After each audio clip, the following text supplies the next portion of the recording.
তত্ত্বাবধায়ক নয়, নির্বাচনকালীন নির্দলীয় ও নিরপেক্ষ তদারকি সরকার চায় সিপিবি।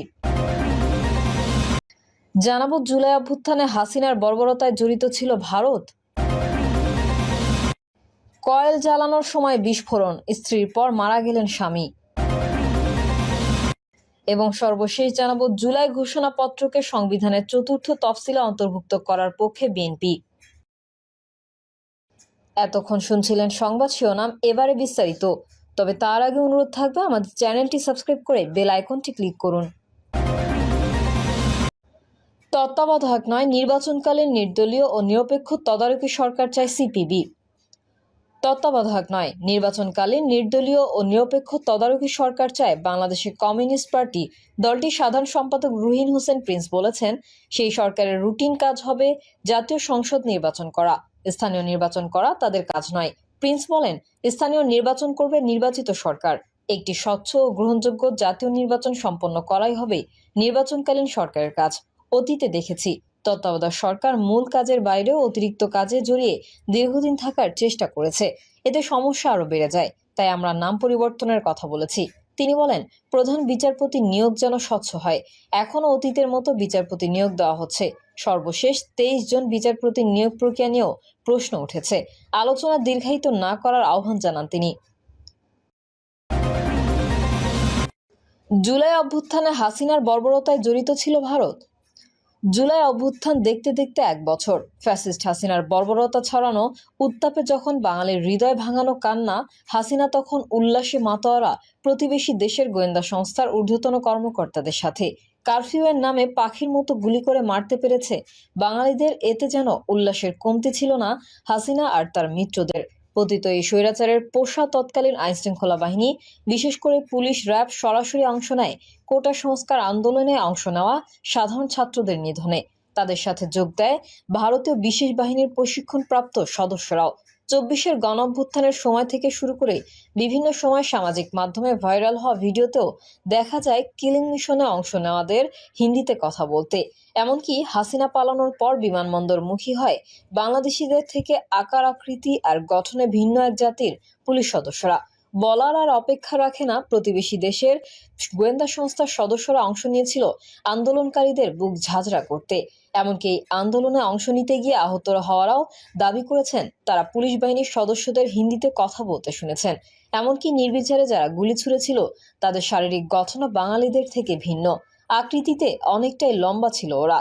সে সময় আন্দোলনে অংশ নেওয়া এক আন্দোলনকারীর দাবি, এক পুলিশ সদস্যকে তিনি হিন্দিতে বলতে শুনেছেন, তুম লোক চুপ রহো আর না গুলি চলেগি, যার বাংলা অর্থ দাঁড়ায়, তোমরা চুপ থাকো না হলে গুলি চলবে। এদিকে বিশেষজ্ঞরা মনে করছেন, যদি ভারত হাসিনাকে সহায়তা না করত তাহলে এত বড় বর্বরতা দেখানোর সাহস সে করতো না। 24-এর গণঅভ্যুত্থানের সময় হাসিনা যেই 1400 নিরীহ নিরস্ত্র মানুষকে নির্বিচারে মেরেছে, তার দায় কিছুতেই এড়াতে পারে না প্রতিবেশীরা। এর পিছনে বিশেষজ্ঞরা দেখিয়েছেন বেশ কিছু শক্ত যুক্তি। প্রথমত, 24-এর গণঅভ্যুত্থানের পর খুনি হাসিনাকে বিশ্বের অন্য কোনো দেশ ঠাঁই না দিলেও সাদরে গ্রহণ নিয়েছে ভারত। পরন আপনজনের মতো আগলে রেখেছে নরেন্দ্র মোদী। দ্বিতীয়ত, হাসিনা প্রায় 250টি হত্যা মামলার আসামি এবং আন্তর্জাতিক অপরাধ ট্রাইব্যুনাল কর্তৃক গ্রেফতারি পরোয়ানাযুক্ত আসামি। এরপরও ভারত তাকে ফেরত দেওয়ার কোনো উদ্যোগ নেই। ভারতের সাথে বাংলাদেশের বন্দি বিনিময় চুক্তি থাকলেও ওরা যেন এই ব্যাপারে ঘুমন্ত রাজকুমার। তৃতীয়ত, ফ্যাসিস্ট হাসিনা পালানোর পর ভারতীয় ক্ষমতাসীন দলের বিভিন্ন এমপি মন্ত্রী থেকে শুরু করে ভারতীয় গণমাধ্যমও সাফাই গাইতে হাসিনার পক্ষে, যেন হাসিনা কিছুই করেনি 24-এর জুলাই। এতেও প্রমাণিত হয় ভারত সক্রিয়ভাবে যুক্ত ছিল জুলাই অভ্যুত্থানে, কোটা সংস্থার আন্দোলনকারীদের নিধনে। চতুর্থত, প্রত্যক্ষদর্শী আর ভাইরাল ভিডিও থেকে শতভাগ নিশ্চিত হওয়া যায় ভারতীয় বিশেষ গোয়েন্দা বাহিনীর সদস্যরা অংশ নিয়েছিল গণ আন্দোলনের মুহূর্তে সেই কিলিং মিশনে। কয়েল জ্বালানোর সময় বিস্ফোরণ, স্ত্রীর পর মারা গেলেন স্বামী। রাজধানীর যাত্রাবাড়িতে এক বাসায় কয়েল জ্বালানোর সময় গ্যাস লিকেজ থেকে বিস্ফোরণে দগ্ধ মোহাম্মদ রিপন মারা গেছেন। এর আগে এই ঘটনায় মারা যান রিপনের স্ত্রী ইতি আক্তার। এ নিয়ে এই দুর্ঘটনায় নিহতের সংখ্যা দাঁড়ালো 2 জন। এই ঘটনায় নিহত দম্পতির মেয়ে রাফিয়া চিকিৎসাধীন, তার অবস্থাও আশঙ্কাজনক। এর আগে বুধবার দিনগত রাত 1:45টার দিকে এই ঘটনা ঘটে। পরে দগ্ধ অবস্থায় তাদের উদ্ধার করে জাতীয় বার্ন ও প্লাস্টিক সার্জারি ইনস্টিটিউটে ভর্তি করা হয়। দগ্ধদের হাসপাতালে নিয়ে আসা তাসলিমা মনি বলেন, যাত্রাবাড়ির শহীদ ফারুক সড়কের খাদিমুল কোরআন মহিলা মাদ্রাসাগুলির 6তলা ভবনের নিচতলায় মশার কয়েল জ্বালানোর সময় গ্যাস লাইন লিকেজ থেকে হঠাৎ বিস্ফোরণ হয়। এতে 3 জন দগ্ধ হন। পরে তাদের উদ্ধার করে জাতীয় বার্ন ও প্লাস্টিক সার্জারি ইনস্টিটিউটে ভর্তি করা হয়। জাতীয় বার্ন ও প্লাস্টিক সার্জারি ইনস্টিটিউটের আবাসিক চিকিৎসক ডক্টর শাওন বিন রহমান বলেন, যাত্রাবাড়ি থেকে মেয়ে সহ দগ্ধ এক দম্পতি আসে। তাদের মধ্যে 2 জন মারা গেছেন। নিহতের মধ্যে স্ত্রী ইতি আক্তারের শরীরের 45% এবং স্বামী রিপনের 70% দগ্ধ ছিল। এখনও চিকিৎসাধীন তাদের মেয়ে রাফিয়ার 90% দগ্ধ হয়েছে। তাকে নিবিড় পরিচর্যা কেন্দ্রে রাখা হয়েছে। তার অবস্থা আশঙ্কাজনক বলে জানান তিনি।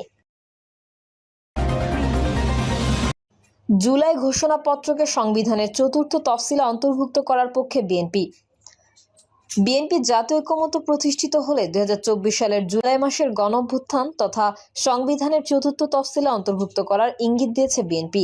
সালাউদ্দিন আহমেদ বলেন, আমরা জুলাই গণঅভ্যুত্থানের তাৎপর্য স্বীকার করি এবং এটিকে জাতীয় ইতিহাসে তার যথার্থ স্থান দেওয়ার পক্ষে প্রতিশ্রুতিবদ্ধ। প্রশ্ন হলো, কিভাবে তা উপযুক্ত সাংবিধানিক প্রক্রিয়ার মাধ্যমে করা যায়। এ সময় তিনি উল্লেখ করেন যে 1971 সালের অস্থায়ী সরকার ঘোষণার মতো উদাহরণ অনুসরণ করে এই স্বীকৃতি সংবিধানের 4র্থ তফসিলে অন্তর্ভুক্ত করা যেতে পারে।